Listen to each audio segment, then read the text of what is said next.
और एक श्रापित गांव था। यहाँ हमेशा एक अजीब सा डर का माहौल रहता था। गांव के लोग हर वक्त एक ही दुआ करते, कहीं सिर कटे राई स्टार न आ जाए। रात के वक्त सब लोग अपने घरों के बाहर सोना, जवाहरात और हीरे रखकर सोते, क्योंकि हर रात 9 बजे राई स्टार की आत्मा, जिसका सिर कटा हुआ था, गांव में घूमती थी। राई स्टार के पास एक जादुई झाड़ू थी। इस झाड़ू पर बैठकर वह गांव में घूमता, घर घर जाकर लोगों के सोना, हीरे और जवाहरात उठा लेता। लेकिन जिस भी घर के सामने कुछ नहीं मिलता, वह घर के सब लोगों को एक एक कर मार देता। और यह सिलसिला रोज चल रहा था। गांव वालों को पता था कि इसके पीछे का राज क्या है, लेकिन किसी ने हिम्मत नहीं की इस सच्चाई को समझने की। फिर एक दिन सब कुछ बदल गया। गांव में एक लड़का आया, ज्ञान भाई, राई स्टार का बचपन का दोस्त। वह अपने पुराने दोस्त से मिलने आया था, लेकिन जैसे ही वह राई स्टार के घर गया तो देखा घर पर ताला लगा था। ज्ञान भाई ने गांव वालों से पूछा, लेकिन कुछ लोग झूठ बोलकर इनकार कर गए और कुछ ने उसे मारकर भगा दिया। ज्ञान भाई को अब कुछ गड़बड़ लगने लगी, लेकिन उसने हार नहीं मानी और अपने दोस्त को ढूंढता रहा। सुबह से शाम हो गई, लेकिन राई स्टार कहीं नजर नहीं आया। तभी ज्ञान भाई ने देखा कि गांव में अफरा तफरी मची हुई है। लोग अपने घरों के सामने सोना रखकर अंदर चले जा रहे थे। ज्ञान भाई ने देखा एक घर के बाहर सिर कटा हुआ लड़का कुछ लोगों को मार रहा था, और वह लड़का कोई और नहीं बल्कि उसका दोस्त राई स्टार था। ज्ञान भाई ने जोर से पुकारा, राई स्टार, ये तुझे क्या हो गया? तेरा सिर कहाँ है? राई स्टार ने अपने पुराने दोस्त को देखकर आंसुओं के साथ पूरी कहानी बताई। कुछ साल पहले गांव बहुत गरीब था। लोग बिना खाने पानी के मर रहे थे।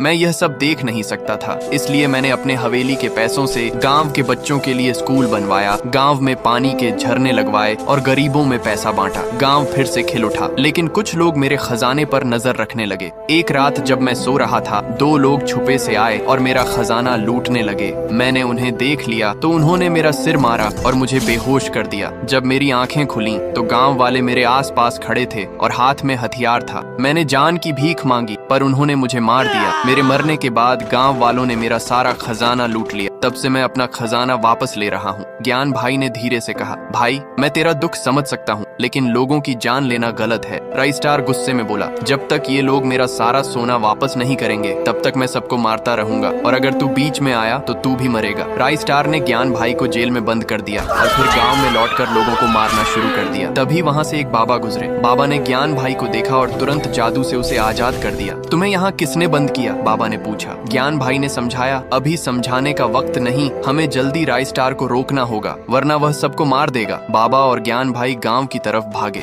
बाबा ने कुछ मंत्र जादुई बोले और राई स्टार एक जगह अटक गया, हिलडुल नहीं पा रहा था। ज्ञान भाई ने गांव वालों को इकट्ठा किया और राई स्टार के सारे पैसे वापस दिलवाए। गांव वालों ने सच में माफी मांगी। राई स्टार ने अपना खजाना वापस पाकर खुशी खुशी अपनी जादुई झाड़ू पर बैठकर वापस चले गए।